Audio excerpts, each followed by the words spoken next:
All right, welcome back. This is still the Polity reaching you live from the Abuja studios of Kaftan Television. Right now, we will be delving into the nature of polling, online polling specifically in Nigeria, and election results forecasting. We'll be taking a look at some of the polls that have been released, which place a particular candidate ahead of the others, and we will discuss and delve into how important these polls will be for the 2023 elections and the outcome next year. I've been joined by Dr. Law Mefor to speak on this, and he joins me now in the studio. Welcome and good afternoon. Thank you, famous. Thank you, it's been a while. I want to be as famous as you are. Thank you very much. All right, let's start with, for our viewers who might not know, a baseline, what are online polls? But before you answer that, our phone lines are open, so you can call in to ask your questions and contribute. Yeah. So basically, what are online polls? A poll, an election poll is essentially a survey. And when you say online, poll, you are essentially saying, a poll or polling that is done specifically using the internet. And some apps are developed or some questionnaires distributed and people respond, and the answers are collated on a portal. And then further statistical analysis can show the distributions to sort of arrive at what we may call statistical explanations of the responses offered by those polled, the respondents. But I think it's important to also explain, polling in an election, what they pretend, and why some people even go into it. Even if you go to the extent of showing the various types of polls, beginning from the benchmarking, which is the initial, polling a candidate does immediately he enters the race or before he does, to provide some insight into performance of the individual as he progresses into the race, and more importantly, to even gauge the electability of the individual. Some wise aspirants try to do that in order to take an informed decision whether or not the venture is even worth it. And we also know that from experience, over time, candidates, especially at very serious election levels, presidential, governorship, delve into, polling to sort of help in shaping perception. What this means is that there has been this conscious effort to use polling and its outcomes to manipulate the perception of the voting public. You see, in politics, reality and perception play out seriously, and the perception happens to be far more important than reality. In other words, when a candidate, is able to project himself or herself as the winning and winnable candidate, it sort of creates a bandwagon effect, or the candidate intends to create a bandwagon effect, by creating the impression that he's already coasting to victory. And you can see the 2, 3, 4 or 5 polls that we have seen so far. Bloomberg, We Together, Noi, and others. You will see some projecting Obi, some projecting Tinubu, and but as a social scientist, when I sat back and looked at the methodology, I got worried. The value of these polls actually paled into insignificance for me. I'll tell you why. You see, a survey is the kind of research you do using a sample of a large population, and a poll or polling is an example of a survey. What that means is that for a poll to be useful, it has to obey all the rules of a survey research design. That's the issue here. And then they mostly like it. And I'll tell you what I mean. You see, if you draw a sample from a population, you know, whether it is a buying population or election population, it has to be truly representative of the population as a whole for it to hold any value in the final analysis, because a sample ought to represent the entire population. So the way you draw your sample will show whether or not the sample drawn will be able to speak on behalf of the entire population.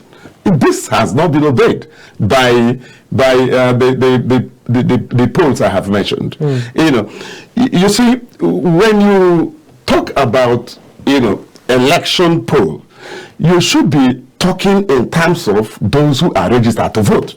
You don't poll the entire population. Do you understand what I'm saying? And some of this population may not even be up to voting age, apart from the fact that many of them do not hold valid voters cards. You know, this is very important.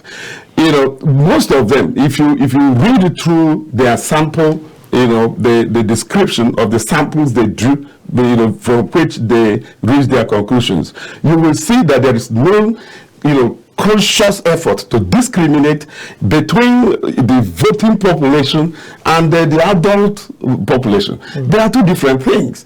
So if you poll people who are not going to vote, you know, or a significant number of people who are not likely to vote, it is bound to corrupt, you know, the outcome, because their perception of the election itself, they understand what I'm saying, it's a problem. Because those who register to vote, those who took pains to register, took pains to collect their PVCs, it will take the election much more seriously. I don't know if you see that point. And that is just one level of it. Then you come to what they call the population distribution. If you look at the Nigerian population as a whole, you know, the 210 million of us, you know, we are distributed broadly into rural and urban. And if you calculate the rural population of Nigeria, it gives you something close to 70%. And I'll tell you how I arrived at that statistically also. If you look at it, you will discover that all the urban centers in Nigeria, you know, from the local government headquarters, all of them, you know, wherever you go in this Abuja, you talk of Amak, you know, you go to towards the southern flank, you see Bagwarada, and so we can presume that all the urban centers in Nigeria are local government headquarters, and you have 774 of them. Of course, the state capitals are also urban centers. You know, it is beyond presumption, because it is a fact that they are. You have 36 of them, plus the FCT, making it 37. So that gives you, you know, something in the neighborhood of 1,000, right? 1,000, you know, urban centers in Nigeria. Okay, let us even double it and make it 2,000 for the sake of even you know, giving enough allowance for, you know, errors and all that. Now, if you have 8,812 wards in Nigeria, right? What that tells you is that over 6,000 of these 8,812 wards are rural. Do you get my point? Yeah. And you see, when you look at the characteristics of the rural population, poor internet penetrability, no light, no social amenities, and so on and so forth, and people who are living, who are eking out what we call subsistence living. What that tells you is that if you do an internet-based polling, you are excluding over 70% of possible voters. That's all I'm trying to bring out here. And it is a fact that INEC statistics, you know, have often shown and told us that 70% of Nigerian voting population are rural based. They are coming from rural Nigeria. Do you understand that? So if you look at it from that perspective, you will see that the polls based on urban setting, right? Because those are the people who have access to internet facilities. Because this is internet, is internet-based polling. What that means is that those who have access are those who will be able to participate. Do you see the point? So if it is open-based, you are dealing with possibly about something like 30% of possible voters. So any conclusion you reach based on that is bound to be spurious. That's the point. It's bound to be spurious. And the idea of taking a sample out of a whole population is to use the result received from the sample to speak to the entire population. You call that extrapolation. You can't extrapolate to 100% to the 30%. Do you understand that? So, that is why even social scientists who are serious about research, they go deeper to stratify their samples, cluster them, so that they'll be able to have fair representation of all the distributions. That's what these polls are not looking at. Let me draw your attention to one more thing. You see, when you talk of because the highest I have seen so far, apart from next year, poll done by a friend of mine, as a matter of fact, Okibo. Patrick Okibo is a close friend, and we work together in the Soludo Transition Committee. So I know him fairly well. He tried to reach the rural setting. He's polling, was trying to speak to the rural population. But it's also, the sample is so small. He used maybe I think 2,000. That can't tell you anything about a settlement that is well over 6,000. No matter how you poll it, you can't get much out of that. But if you remove that of next year, that predicted will be way, using 12 states, I think, 12 PDP states, 12 APC states. Yes. I think that's what he did. And he excluded the states of the candidates. Do you understand that? That he tried is something that he tried to do there, but he fell flat because he did not respect the law of large number. Law of large number insists that the number should be large enough to cover all the strata, all the clusters that must be represented in your work. It's an effort, but you can't use it. You can't use it to do anything. You can't achieve a suggestion as to what that number should be. The number, you see, that's why I talked about clusters and clusters. Clusters here, for example, clusters using the demographics. We'll talk about things like gender, settlement, occupation, educational qualification, marital status. By the time you bring all this into the mix, for you to deal with rural Nigeria of over 6,000 settlements, I want to see a pool that is not less than 10,000. That will come close to what you call the obedience to the law of large number.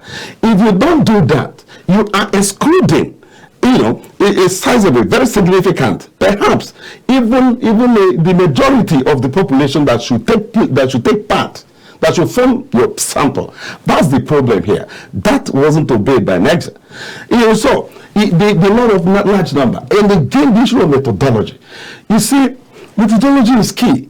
When I talk about, I implicated one thing earlier. I told you, that when you poll the entire adult population without predicating it on INEC registered voters, you are already failing because you're bringing into the mix people who are not interested in this election.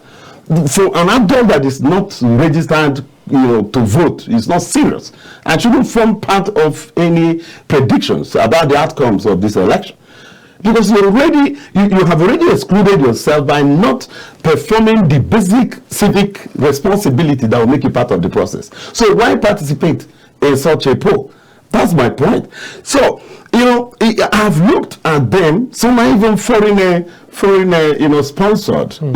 Something like a noise is coming from, outside there. And we together is done by an OB on Friday. If you go online, you see where he is done in OB and labor. You see, look, research removes the researcher from everything. Apart from not having any experience in polling before, we together is not, it can't be taken seriously. One is that you are an interested party. A researcher, there's what we call, researcher bias in a research. If Dr. Law Mefor as a lecturer brings, questions to be answered by students, the Law Mefor as a researcher effect will reflect in the outcome, because the students, because they don't want to find themselves in my bad books, would want to, satisfy me and answer. They don't take everything away. Take it away and give it back to you. That will not reflect precisely how they feel. So for somebody who is so interested in this election, and you don't have the requisite experience, because I checked the records and I'm sure that we together does not have an experience that is up to a year. That means they registered to get involved in polling simply because of the election. And you're being selfish with OB and labor, and you still want people to take you remove yourself from this whole thing. And that made me not to even look at his own work at all, because he is not likely to be unbiased. You see, if you come to all aspects of life, you find the problem. If you go to a place like National Assembly, if there is a matter that will be discussed there and the senator is interested, he recuses himself or declares his interest from day one. The judge recuses himself from a case where he's likely to be accused of bias. So why, should you be the one arranging for polls? In which your own candidate is projected to be the winner. And you see, in such polls, like I told you, polls are used, manipulated to shape opinion, perception of people. I told you earlier that perception and reality, they are miles apart. And in social psychology, in learning psychology, perception is more important than reality. So that is why people try to use that to push, but will it work? Now that we've seen several polls picking one candidate, specifically Peter Obi, who is known to have the social media, younger, so to speak, population online on his side. That's the problem. Would this actually bring that required effect? You see, let me tell you, this can have very negative effect and outcome for Obi and Labour. I'll tell you why. It creates false impression that the candidate is comfortable and clearly ahead of others. This may not be, because I told you already about the disparity between the urban and rural population, and rural population in Nigeria having the upper hand as much as 70% ahead of urban population. So if you are relying on the impression you get from the from the urban population, neglecting 70%, you are building false confidence. And the idea, in fact, the idea is to create a bandwagon effect. But they can't go far because they cannot penetrate easily the rural population, who hardly even understand some of these things. They have what we call regional, state, and the other primordial strategic interests to think and worry about. Their decision of who they vote for is not based on some of these things. The decision essentially is based on opinion leaders, party leaders, people who tell them what we call the futuristic consequences of the actions they take today, and they tend to listen to them. In fact, we are all from one rural community or the other, and we know those of us who are breadwinners, the kind of influence and impact that we have upon our dependents who are in the rural communities. So at the end of the day, you will see that it may not, it's not good, apart from the what you may call the disparities you find in the method, in the population polled, in the sample taken, and the kind of conclusions reached. It's not something that will not eventually distract the person that is being projected. You know, I saw one poll that projected Tinubu. Two, as a matter of fact, projected Tinubu as, you know, some of them you can't find them anywhere. You know, you can't find them in any mainstream, you know, media. You can't find. What that means is that these are opinions, you know, generated by some political desks and then pushed out there as a narrative to also drive a process. But again, do you really blame the Tinubu camp if people are cooking up opinion and polls and projecting their candidates? They too are trying to do the same. And if not anything, to neutralize it. Do you understand that? But for people also really think it's important, and this camp is not looking at that as anything. Yeah, he did mention in an interview that the people in the north, they don't have smartphones or something thereabouts. Yeah, I read that. I understood what the article was trying to project there. You know, he goes back to an argument about the rural, you know, dominance, you know, the dominant rural Nigeria that decide ultimately who becomes anything at presidential, even at gubernatorial level. You know, if you ignore them, you ignore them to your own peril. You know, and yesterday I saw on a number of platforms that I belong to where the Labour Party, you know, is soliciting for people who would be their coordinators, you know, at local government, polling units. So wait a minute, you mean till now you haven't gotten local government coordinators? Look, listen, I keep warning. You know, I said it even on this platform, that the real issues, you know, the real issues are not being addressed by Labour. They are not addressing. And the primate, is it your way, there's this,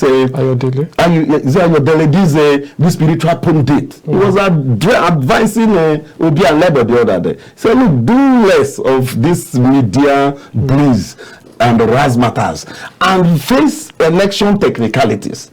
You know, each time you tell Labour and their leaders that you need to build formidable political party structures, they tell you people are structure. It's not true. People are not political party structures. They are not. That's one thing that they will learn late in the day, that people are not structure. Yes, the political party structures are persons, not people. They are persons. They are specific individuals who are hardcore party loyalists that you find in the wards, you find in the polling units. Look, elections at any level, from local government, state to presidential level, elections are first, you know, collated at the polling units. That's where you do the voting and do the initial collation.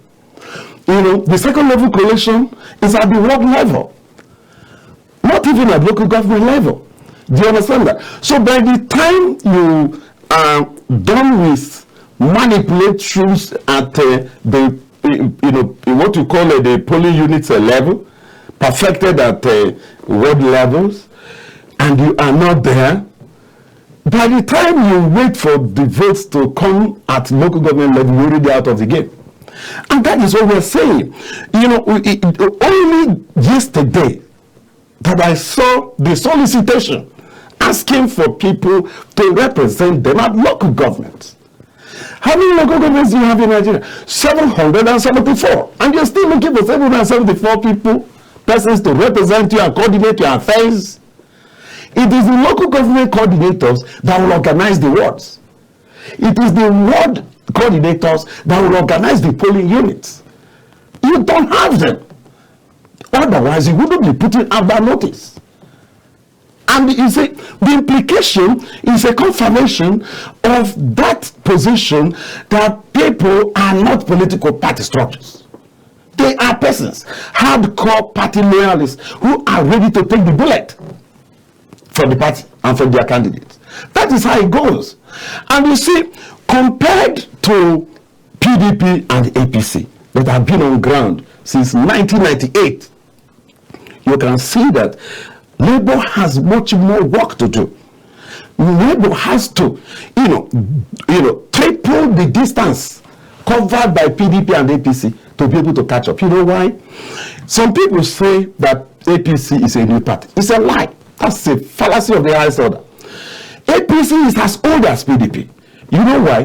The legacy political parties, the legacy political blocs that form the behemoth APC are coming from 1998 political dispensation, because that was actually when this current political dispensation started. PDP was formed as far back as 1998. Do you understand that? You know, I can name them: ACN, CPC, ANPP, right? New PDP, and the faction of Afghan led by Rokas Okorocha. 5. They are all as old as PDP. The only thing is that they came together and changed the and adopted a common name. Simple. You know, so when somebody tells you that after what structure did APC have in 2014, the person does not understand some of these dynamics, and they are misleading Labour. Labour needs to get down to the basics. You know why I'm worried about this, right? I'm worried about this because they will be creating the impression that their candidate has won when they have not done the needful. If the candidate eventually loses, they will shout rigging. So can they come down to basics and understand where PDP and APC began their journey? Do you get the point? APC is not a new political party.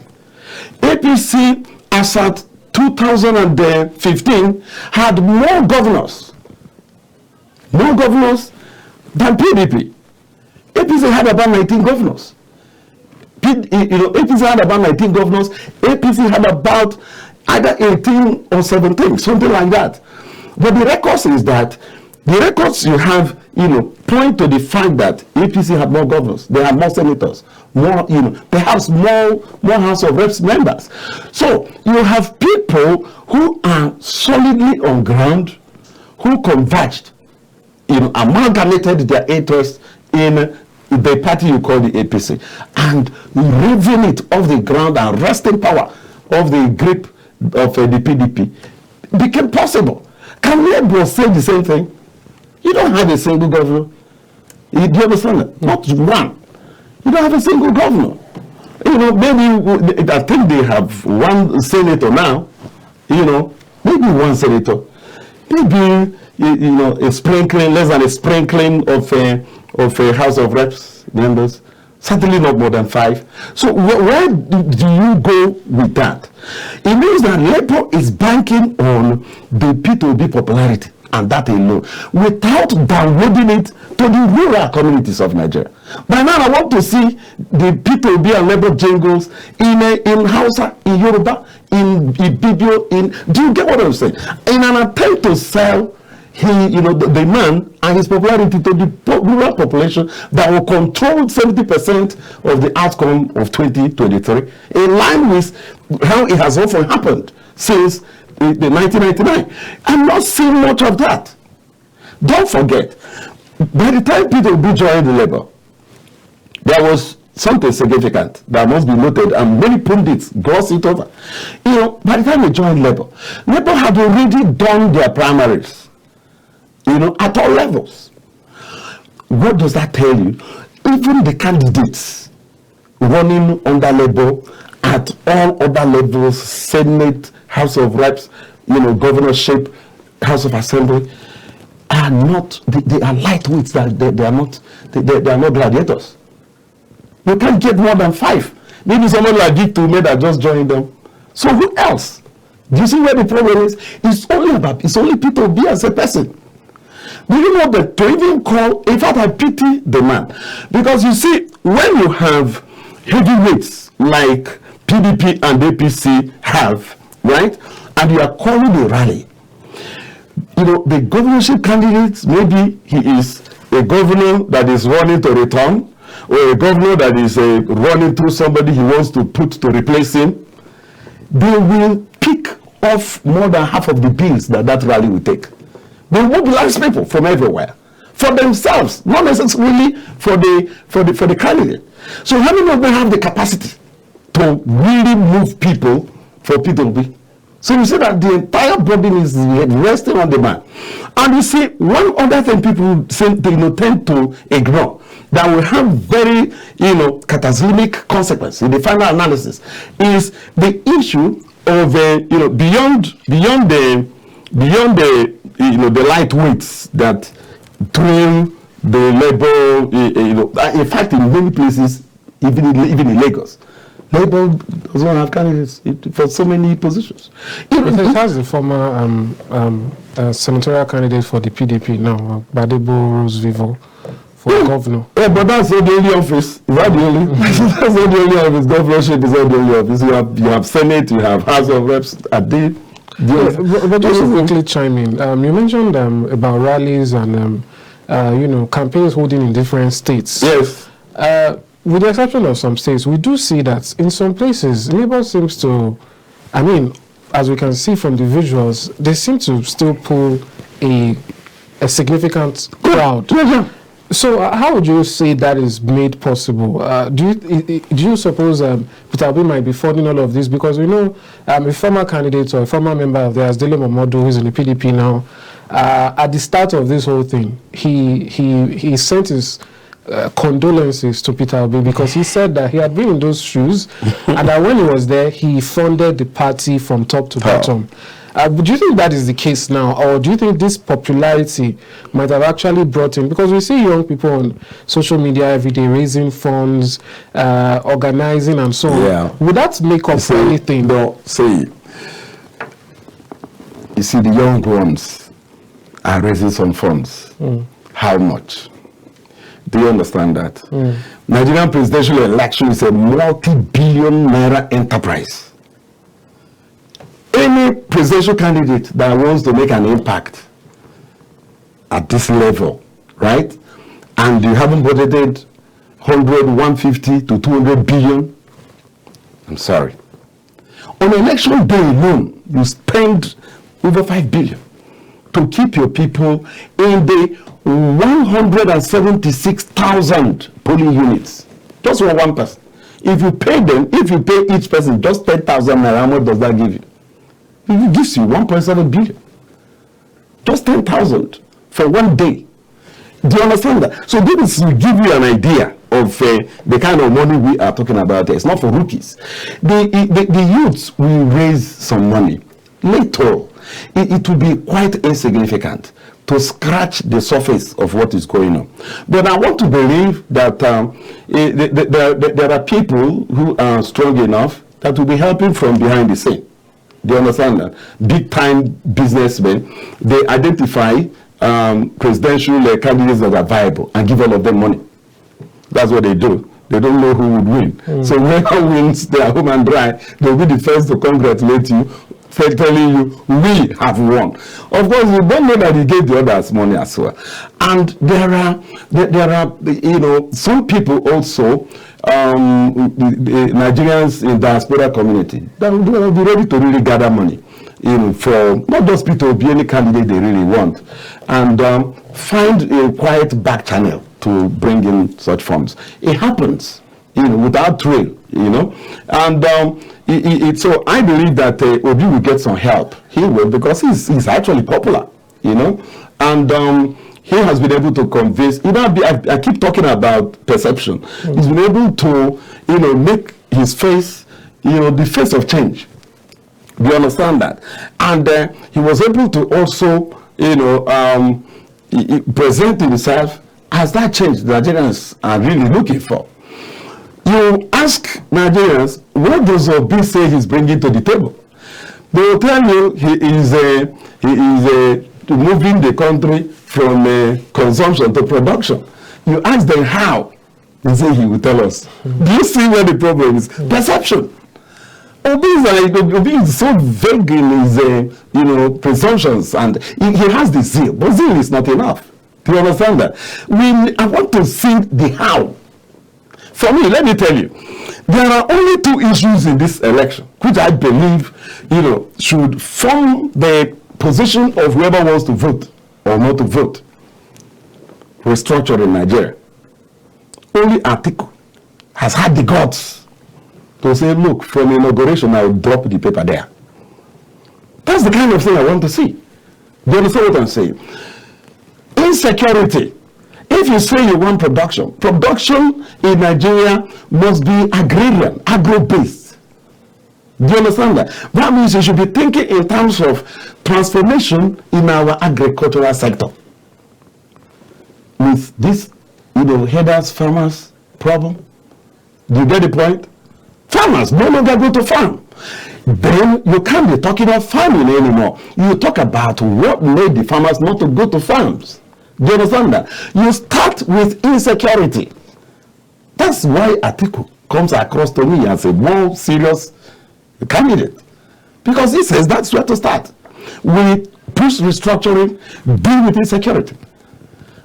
How do you deal with insecurity? So we create state police, create community police. That's practical. Such practicalities are the things Nigerians should be looking at. We don't talk of things that are vague. I want to see how. But just to cut in there, do you think, let's assume Atiku Abubakar emerges the president, do you think it will be because of these things you've said? Because it seems as though people really do resonate with those motivational kind of speeches. So I wonder, how is Atiku planning to even win? If when he's about to speak, people are just hoping to hear, those reverent speeches. Atiku is an experienced warhorse. He is ahead in this race. Many may not say it, but I do. Do you understand that? I put him ahead because he is very likely to lead in Northeast and Northwest. And if he leads in Central or in a South-South, he's home and dry. One is that he's bound to come second in the Southeast. So, and if he doesn't come first in the Central, he will come second. If he doesn't come first in a South-South, which would be strange if he doesn't, he will come second. In fact, of all the candidates, the only person I can see that can clearly and easily take 3 out of the 6 zones is Atiku. But when we talk about structure, how come or how is it possible that people still predict or forecast Atiku's victory in majority of the northern states when those states are to an extent, with governors who are in the APC? APC shot themselves in the foot by committing 2 blunders, right? Irredeemable blunders. There is no way they can remedy these blunders, and I'll tell you what they are. Presenting Tinubu as their candidate. Let me tell you, if APC had presented Osinbajo with somebody like Zulu, there would be a very tough contest. Do you understand that? But they choose to bring in Tinubu that has 3 to 5 key irredeemable challenges. One is health. Can't even understand what Tinubu is saying anymore. Blah, blah, blah, blah. Such talks. You don't know what those things mean anymore. In clinical psychology, we call them neologism. Coining new words out of mental confusion. People are watching. And it will have a telling consequence in the election. People are watching. I like Tinubu as a person, but I can't vote for him because I don't see him being in a position to do that job. Do you see the problem? Then there's this issue of the integrity challenge. We don't even know who Tinubu is. Is Tinubu the same person as one Amoda Ogunlere? And there is a correlation being built between the two. So we don't know whether Tinubu is Tinubu or Amoda. Those things constitute a major problem. And his spinners, his spin doctors do not want to address some of these problems. Look at what David, David, I can't remember his surname now. Condé, you saw the outcomes of his research. He subpoenaed the Detroit and other places where Tinubu said he worked. What did Detroit say? They have no record of such a person. So is this the person we want to have as president? We don't need. What they did is shooting themselves in the foot. Did you listen to El-Rufai last 2 weeks? El-Rufai is now doubting the viability of the Tinubu presidency. I'll forward you the video if you haven't seen it. You've seen it, right? Mm-hmm. So El-Rufai is a leading, northern light. Do you understand? They are discussing that at their own level. And the Muslim take it. Doesn't that favor him in the north? It doesn't favor him in the north because he is not, he is not a northerner. Look, let me tell you. Do you know why APC brought in a Muslim to pay with a Tinubu?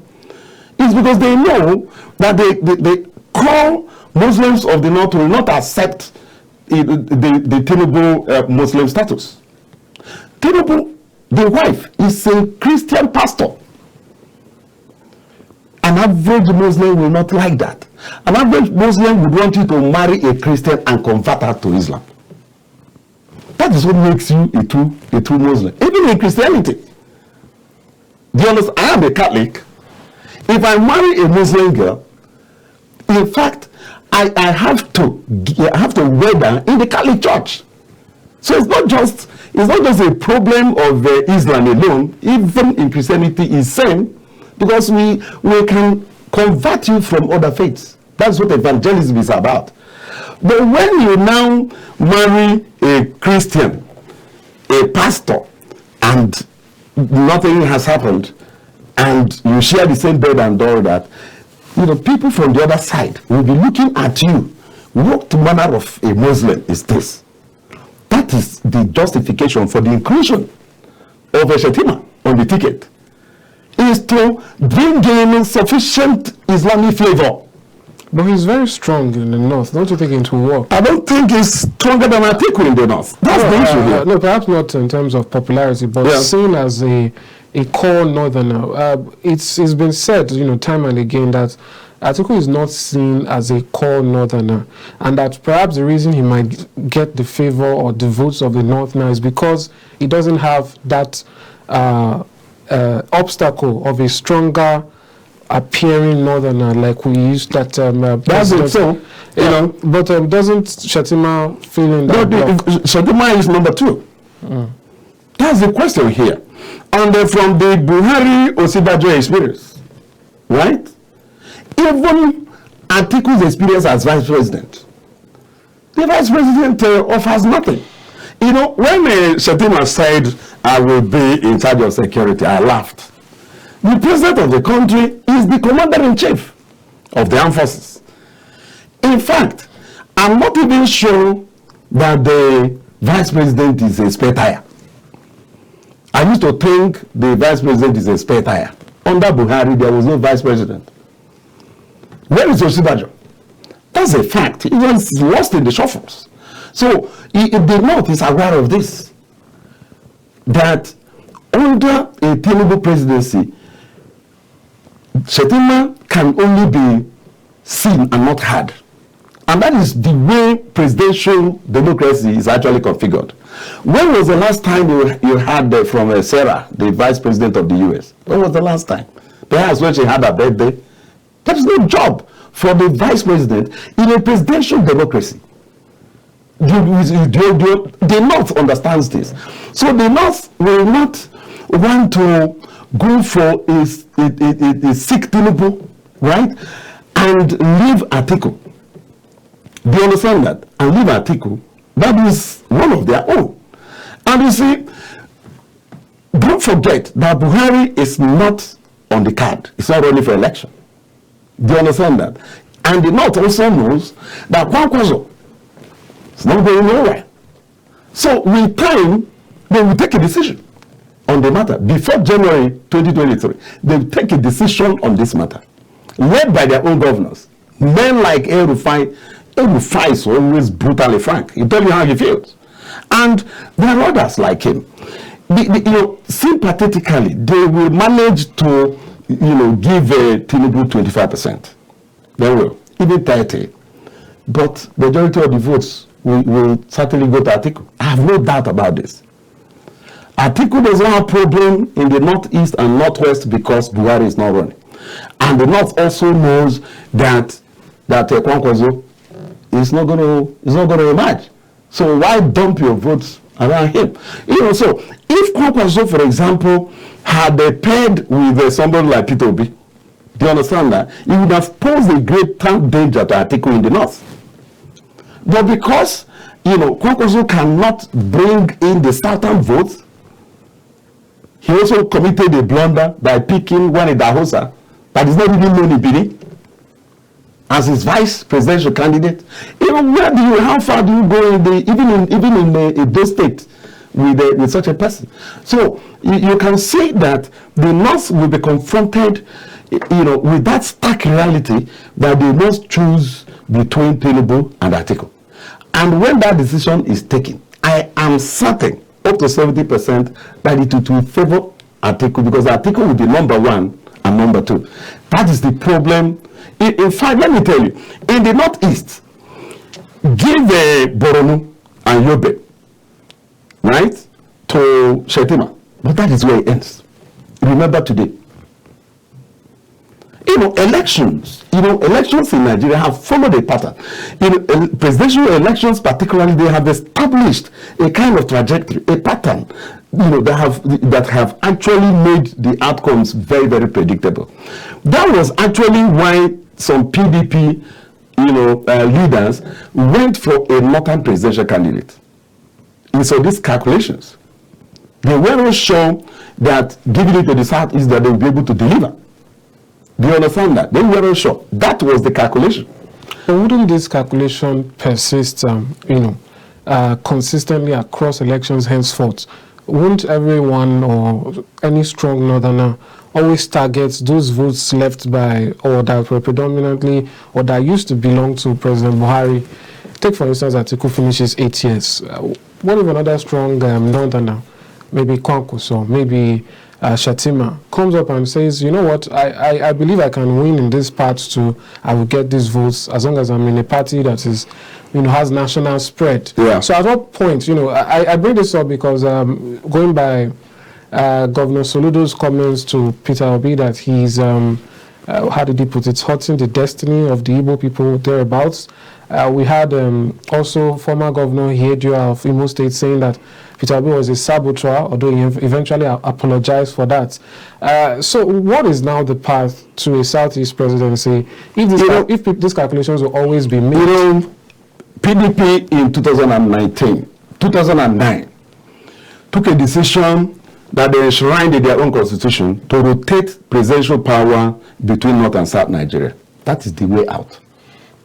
Right? And Southern delegates in the Autumn Committee voted against that provision of the PDP constitution. Atiku won. But look, if we are zoning south, is going southeast because southwest has had it, south has had it. It is the southeast that hasn't had either the position of the president or the vice president. Nobody took up that challenge. He went further that if they throw the ticket open, that he would contest.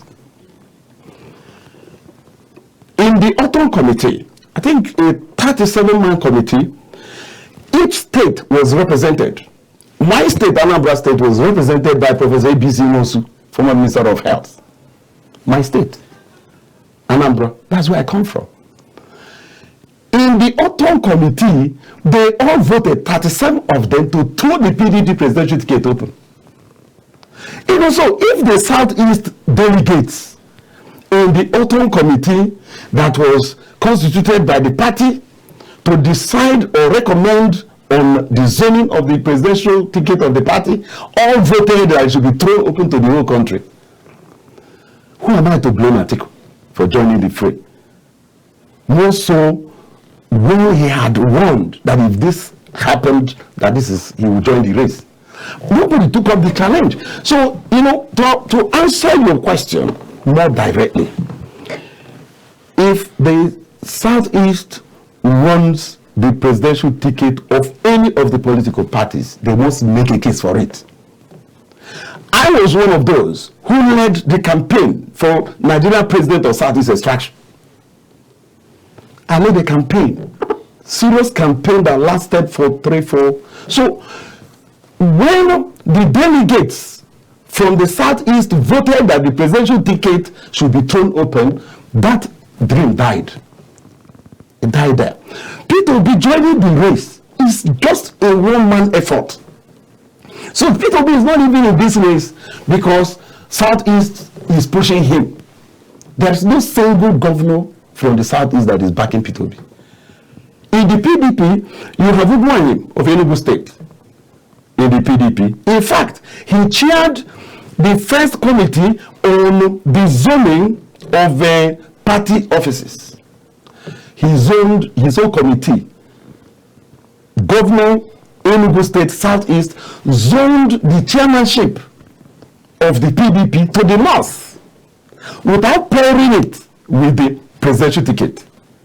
If the Ugwuanyim committee insisted that the chairmanship and the presidential ticket must be paired, that is to say, if they not produced the chairman of the party, the South automatically produces the presidential ticket bearer. But the Ugwuanyim committee told the world, even without solicitation, that the issue of presidential party ticket is not within their purview. Do you see that? And Ugwuanyim and Ikpeazu did not stop there. When the presidential aspiration started, Ugwuanyim and Ikpeazu, the only two PDP governors in the Southeast, supported Wike from the South-South. Do you understand that? That was why Peter Obi left the PDP. So when you say, when will Southeast, Southeast produce the president, it's in their own hands. Because if Ikpeazu and Ugwuanyim had prevailed on Wike to support the Southeast aspiration, Peter Obi would have left the PDP. But they didn't. They instead ganged up against Peter Obi's aspiration. Peter Obi then left. And now, Peter Obi leaving has become a problem even to the PDP, because much of his supporters are also coming from the PDP. For example, he's likely to win in the Southeast. Whoever tells you he will not win in the Southeast does not want to tell you the truth. I am from the Southeast, and I know he will win in the Southeast. No matter how slim the victory, but he will lead there with that Statiko coming second. So it's not really the North that stopped us. Because if, for example, the entire Southern delegates in the autumn committee, right, voted that ticket must come south, and they were outvoted, right, because you have 17 Southern states, and therefore 17 delegates. You have 19 northern states plus FCT, making them 20. We would have, history would have recorded that those who wanted the ticket to go south were 17, and those who wanted it to go north were 20, showing the north and south divide. Not one person from southern Nigeria voted that the ticket should go to even south. Not one. So what are we saying? I can't say that because Atiku is likely to inherit the Buhari followers, and say because of it, the Southeast will never produce a president. The Southeast can produce a president by default. Do you understand that? If not, for example, Peter Obi is pushing. There is nothing that says that Peter Obi cannot win. It's not impossible. Do you understand that? Otherwise, we should not be counting him as one of the three front runners. When you say somebody is a front runner, he's a possibility. Do you understand that? And again, if he remains strong, he's only 62. If he remains strong, keeps pushing, 2027 is here. Do you understand that? By that time, he must have built a formidable structure across board. So the Peter Obi presidency is a very strong possibility. But I'm not sure it's going to happen in 2023 because of reasons I have already told you. The issue of party structure is far more important than popularity. The rural factor, rural Nigeria factor, is a very formidable factor in Nigeria. Let's He talk has about that. He has to crack that Well, before. let's talk about that. How do you suppose polls can, evolve to become something that Nigerians can depend on, and they can, very largely be given, at least to an extent, truthful forecasts? How does it need to be modified and changed? You see, I already told you have 176,000 polling units. You can use, an app or computer aid to draw a sample from these polling units, right? Out of for example, if you want to poll 20,000 Nigerians and you want it to be truly representative, if you can't go through the issue of stratification to consciously, use a pick from clusters, you can depend on the computer, right, to pick out 20,000 polling units in Nigeria. Then you pull from them. The result will give you a clear position of Nigerians on this matter. But if you go and restrict what you're doing to, you're not going down to polling units. If you don't get to polling units, even words may not be able to tell you much. Get down to polling units, and you can use computer assistance to draw a sample. 10,000, anything less than 10,000 is a no-no for me. Do you understand that? It's a no-no for me. To obey the law of large number, going by the fact that the registered voters in Nigeria are up to 90 million. Do you understand that? We need to really pull up to 20,000 polling units in Nigeria to have a fair idea of what people are saying. Once you do that, you will have a fair representation of the rural Nigeria, a fair representation of urban Nigeria. That is statistics. That is science. All right, thank you very much. That is how science works, not by any whimsical disposition or manipulation, presentation, altering perception, and driving a narration that will not be sustained on election day. Thank you very much, Dr. Law Mefor. It's always great to have you on the program. Thanks for coming. Thank you. All right, as you've heard it from a social scientist and analyst, Dr. Law Mefor there, and he's spoken quite extensively on the issue of polling. So I think that does some justice to it. Do join us tomorrow for another episode of the Polity, where we talk about issues affecting the state of the nation and the polity. Have a nice day. I'm Amadi Nubawi.